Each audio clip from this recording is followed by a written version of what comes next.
ఈరోజు పీతల పులుసు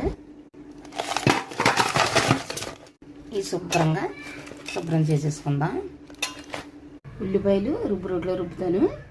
ధనియాలు, జీలకర్ర, వెల్లుల్లిపాయ, అల్లం, గసగసాలు.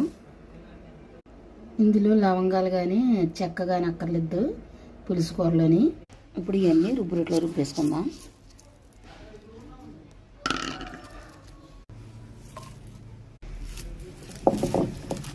మనకు మసాలా నలిగిపోయింది. ఇప్పుడు ఇందులో ఉల్లిపాయ వేసుకుని నూరేసుకుందాం.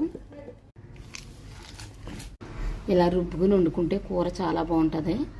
మనకి ఉల్లిపాయ మసాలా అయిపోయింది, తీసేసుకుందాం. ఇప్పుడు కూర వేసేసుకుందాం.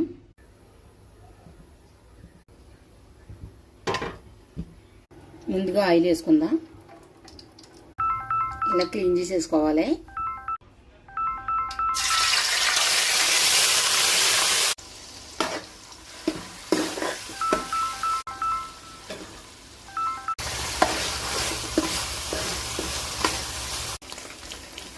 పసుపు వేసుకుందాం.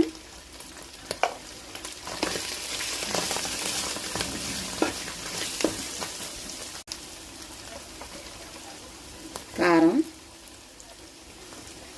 కొంచెం కారం పులుపు పీతల కూరలో ఎక్కువ పడుతుంది.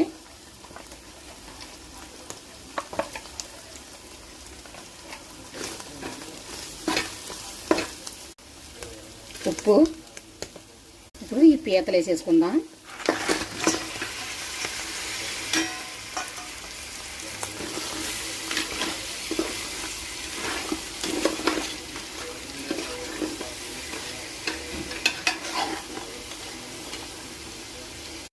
ఇప్పుడు చింతపండు రసం వేసుకుందాం. చింతపండు ఎక్కువ పడుతుంది పీతల పులుసులోని.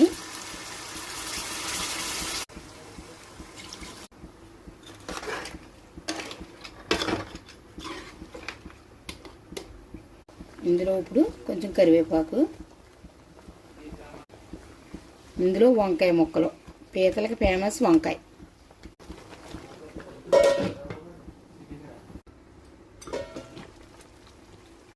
ఇప్పుడు ఇందులో కొత్తిమీర వేసేసుకుందాం.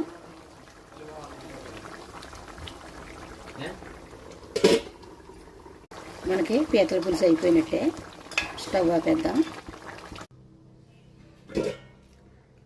మనకి వేడి వేడి పీతల పులుసు రెడీ అయిపోయింది.